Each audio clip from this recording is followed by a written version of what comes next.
Olá, bom dia amigos e amigas do canal Dicas de hoje. Hoje são 19 de outubro de 2016. Meu nome é Daniel Nigri e hoje trataremos sobre um assunto muito delicado. Um assunto que atrapalha muito a Bolsa Brasileira e um assunto que faz com que o Brasil talvez não cresça da forma que ele poderia. Ele faz com que o Brasil não seja a potência que ele poderia ser e eu vou mostrar aqui com os exemplos práticos por que isso acontece. A própria população, muitas vezes, ela espera que o Estado faça as coisas que são necessárias, entendeu? Quando, na minha visão, o Estado ele tem que gerar as condições necessárias para que a população faça o que é necessário. Então, vamos começar falando dos exemplos simples do dia a dia. Sabe por quê? Porque eu não quero chegar aqui e dar um conhecimento muito técnico, porque eu quero que vocês vejam que isso está na vida da gente, isso está na nossa vida, está direto. Então, só para deixar na mesma página todo mundo, intervenção do Estado, o intervencionismo estatal é definido pela interferência do Estado na atividade econômica do país, inclusive no setor privado. Esse aqui que é o principal problema, visando corrigir falhas de mercado. Então, nos últimos anos, aí você tem regulação de passagens de ônibus, tem o valor do cinema, tem gratuidade em estádio de futebol, tem quebras de concessão e etc. Vamos ver primeiro esses exemplos simples do dia a dia. Passagem de ônibus no Rio de Janeiro. Eu cheguei a ver São Paulo e Salvador também, mas como não é o tópico da matéria, vamos falar só do Rio de Janeiro, é muito parecido, é muito próximo. Intervenção na regulação dos preços e na adoção de gratuidade. O que acontece? A empresa de ônibus, ela é uma empresa privada, ela visa o lucro. Quando o governo ele intervém determinando o preço e determinando que algumas pessoas vão dar grátis, eu não quero entrar nesse mérito se isso é válido ou não, se isso é importante ou não. O que acontece? Ele mexe nas leis da oferta e da procura. E aí eles sempre vão utilizar isso como uma forma de pressionar o governo para que se aumente mais do que a inflação o preço da passagem de ônibus. Eles sempre vão colocar a culpa nisso. Se vocês olharem, o dólar subiu menos do que a inflação nos últimos 22 anos do Plano Real, a gasolina subiu menos do que a inflação. A inflação ela subiu um pouco mais de 5 vezes, medida pelo IPCA. E se vocês pegarem aqui, esse é o preço da passagem de ônibus no Rio de Janeiro. Hoje ele é R$ 3,80. Ele era 0,35 quando começou, e se a gente corrigisse pelo IPCA, hoje ele estaria aqui em torno de R$ 1,80. E hoje a gente paga mais do que o dobro. Já existia gratuidade aqui, só que o governo, como um ente regulador de preços, já que ele impõe a gratuidade, ele faz com que ele tenha menos poder de negociação. Outra coisa que me chamou muita atenção também é isso aqui no final. A curva ela aumenta a inclinação dela nos últimos 3 anos, justamente depois daquelas passeatas todas do 20 centavos. Quer dizer, o governo voltou atrás por 2 vezes naquele aumento de 2,70 para 2,90, falavam que não era por causa de 20 centavos, mas nos anos seguintes ele já repôs muito além do que deveria. E no final, quem acaba pagando a conta é a população. Imagina uma empresa que tenha 10 mil funcionários, ela está pagando R$2 a mais de cada funcionário por dia de trabalho. Imagina o custo disso no custo Brasil. Isso tudo afeta a Bolsa. Vamos falar agora de cinema, né? Quem não gosta de ir ao cinema e tudo.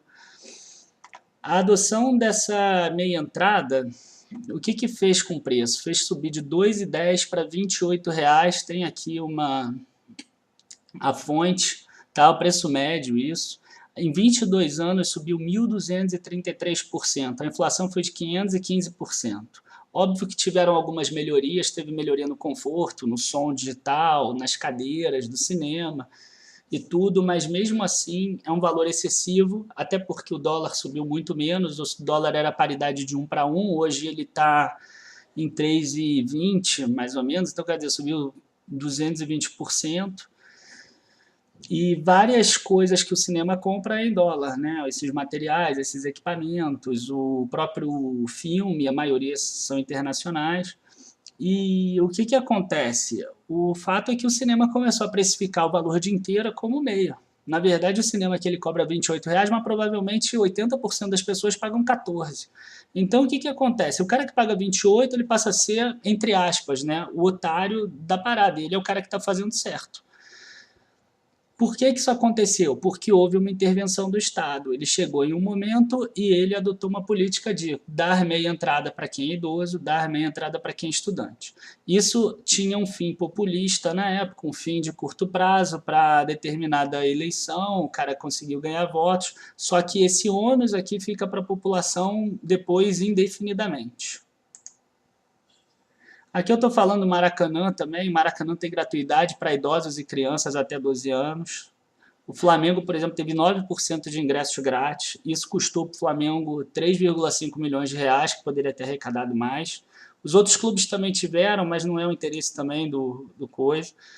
O Maracanã, ele acabou tendo uma quebra de contrato de concessão. O governo do estado assinou um documento, né, uma concessão para a Odebrecht, para ela poder construir ali também um shopping, um edifício garagem, e depois ia ter que destruir uma escola e a Casa do Índio, e depois de muito apelo popular, o governo pegou, rasgou a assinatura dele e não deixou a Odebrecht construir esse shopping e esse edifício garagem. O que acontece? Hoje a Odebrecht está tentando negociar, ela acha que a dívida dela, por não ter conseguido fazer isso, é de 200 milhões de reais, e a população do Rio de Janeiro vai ter que acabar pagando isso.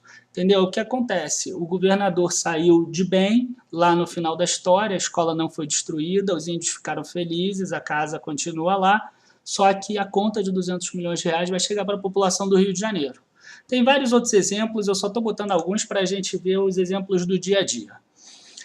Agora vamos passar para exemplos mais práticos em relação à Bolsa de Valores. Vamos falar de energia elétrica? Quem aqui não lembra a Dilma, um tempo atrás, quando ela represou a energia elétrica, porque ela precisava bater pelo menos o teto da inflação de 6,50%? Tenho certeza que vocês lembram. O que aconteceu? Os preços ficaram represados em 2014, subiram um pouco, e aí a inflação estava alta, mas a gente não percebia no índice oficial.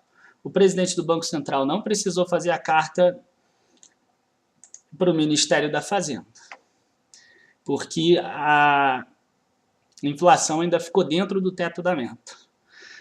Aqui, o governo represa reajuste de tarifas em ano eleitoral. Ainda teve isso. Foi em ano eleitoral. E para isso ele concedia ajudas ao setor, que pode alcançar mais 3 bilhões de reais. Essa ajuda não foi suficiente, tá? Essa ajuda também sai do nosso bolso, essa ajuda também é uma ajuda entre aspas, a conta chega para a população. E vamos ver quando aconteceu a conta da população, aqui, do próprio arquivo da Agência Brasil. Aqui eles dizem que a tarifa de energia elétrica foi uma das vilãs da inflação em 2015, com alta de 49% no Índice Nacional de Preços do Consumidor Amplo. Ou seja, quem acabou pagando esse represamento da energia elétrica fomos nós, os consumidores. Por quê? Para que a inflação ficasse na meta e a Dilma ganhasse a eleição. Entendeu? A gente tem que tomar muito cuidado. Essa intervenção do Estado em vários setores causam vários problemas e causam contas que a gente não imagina. Tá? Aí a Agência Brasil coloca aqui que a culpa foi da falta de chuvas, que reduziu o nível de água nos reservatórios das hidrelétricas. Como eu sou meio chato, né, eu fui lá pesquisar, eu acompanho o Copel de perto, né, uma das ações da minha carteira. Então, vamos ver o que aparece nas notas explicativas de Copel. Ambiente regulatório. Desde 2013, o setor elétrico brasileiro enfrenta uma importante crise que pode ser dividida em 3 momentos distintos. A partir de 2013, um período de restrições hidrológicas que prejudicou a produção de energia elétrica no sistema interligado nacional. Ok, até aí, igual. 2. A desestruturação financeira dos agentes de geração e distribuição causada pela exposição ao mercado de curto prazo, seguido por um quadro de intensa judicialização. O que acontece? Numa economia de mercado sem intervenção do Estado, nesse momento aqui, 2, em 2014, ao invés de represamento de preços, infelizmente teria que se repassar ao consumidor aquele aumento que eles tiveram com as térmicas, que não foi feito para que a Dilma não estourasse o teto da inflação e a Dilma pudesse ganhar as eleições. E aí o que aconteceu?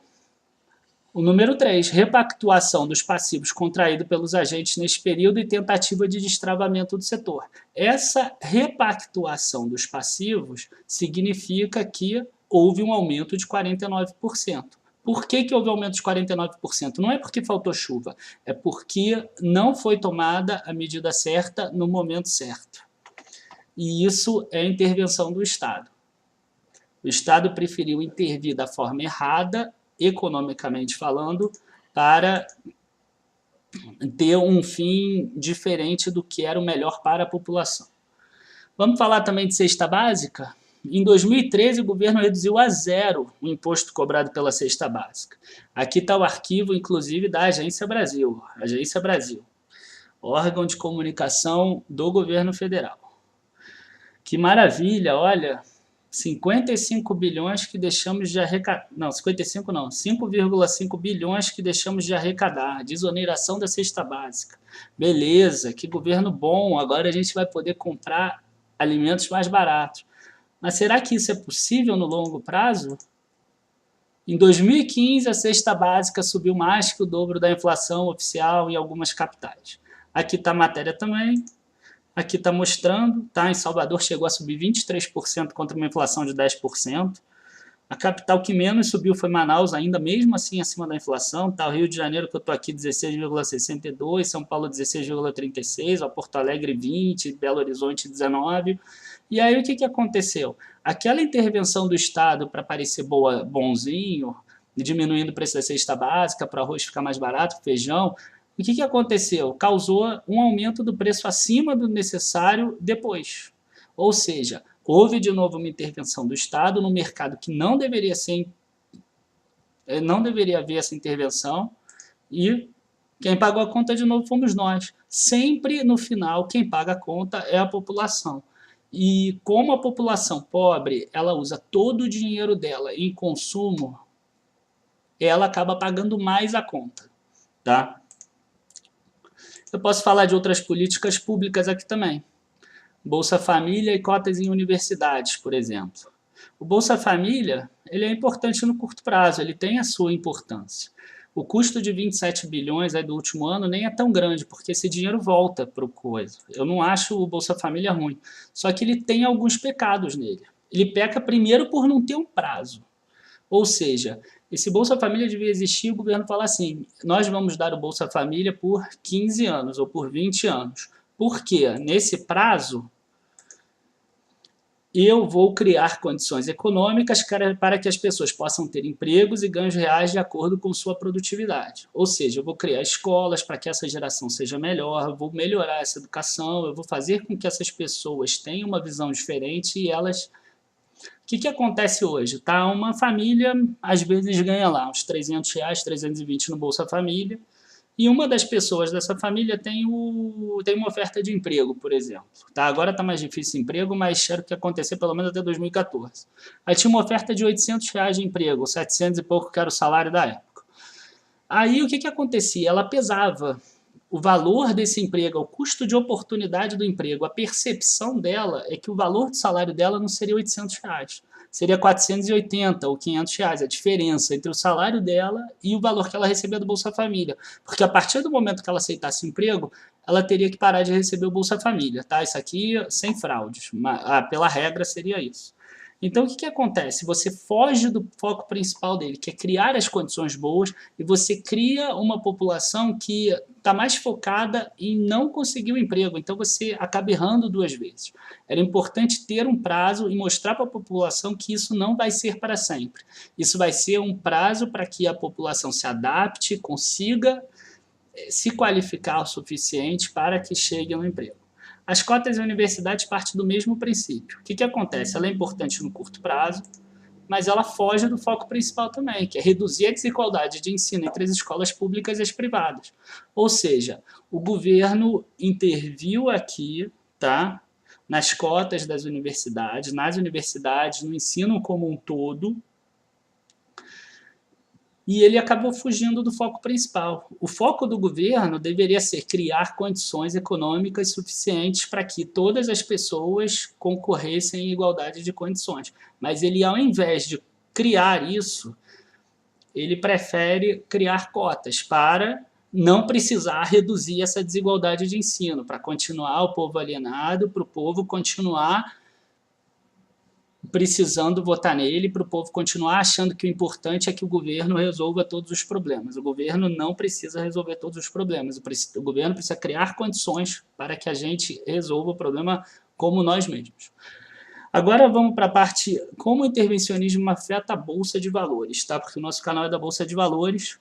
E eu vou mostrar aqui, é simples, o gráfico do Ibovespa. Olha só o que acontece. Em 2010, a Bolsa chegou a ter 70 mil pontos. E ela foi caindo, caindo, caindo. Eu peguei aqui o dia 30 de setembro de 2012, 59.176. Por incrível que pareça, muito próximo do 30 de setembro agora, de 2016. 4 anos se passaram, a Bolsa chegou no mesmo valor. Só que o que aconteceu? O governo do PT, principalmente esse da Dilma, ele teve muita intervenção do Estado. Olha só como a Bolsa ela reage à intervenção do Estado. A Bolsa caiu de 70 mil para 40 mil. Perdeu quase a metade. Perdeu quase a metade porque ela na mínima chegou em 37.500 em algum dia aqui de janeiro de 2016.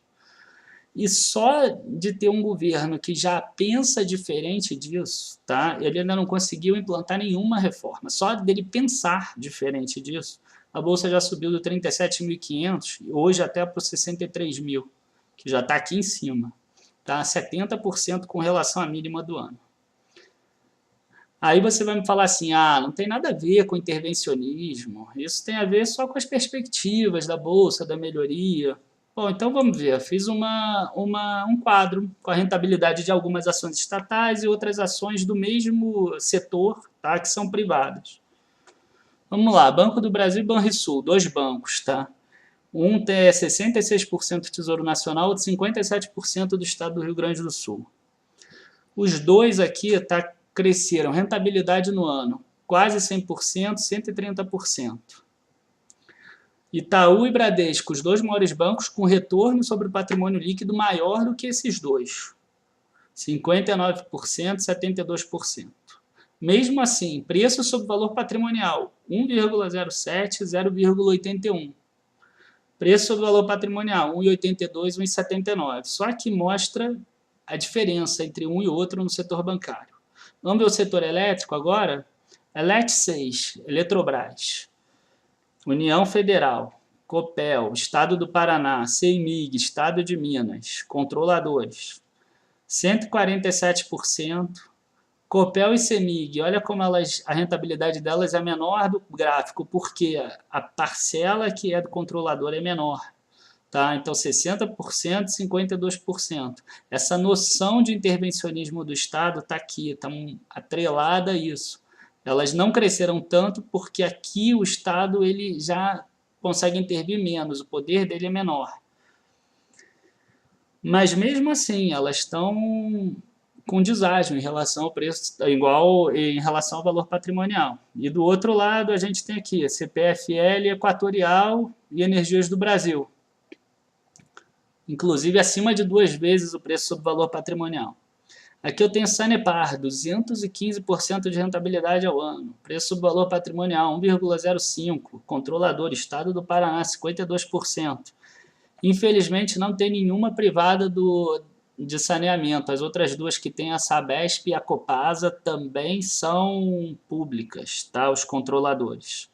Petrobras, preço 17,64, rentabilidade 163,43% nesse ano, subiu quase 2 vezes esse ano.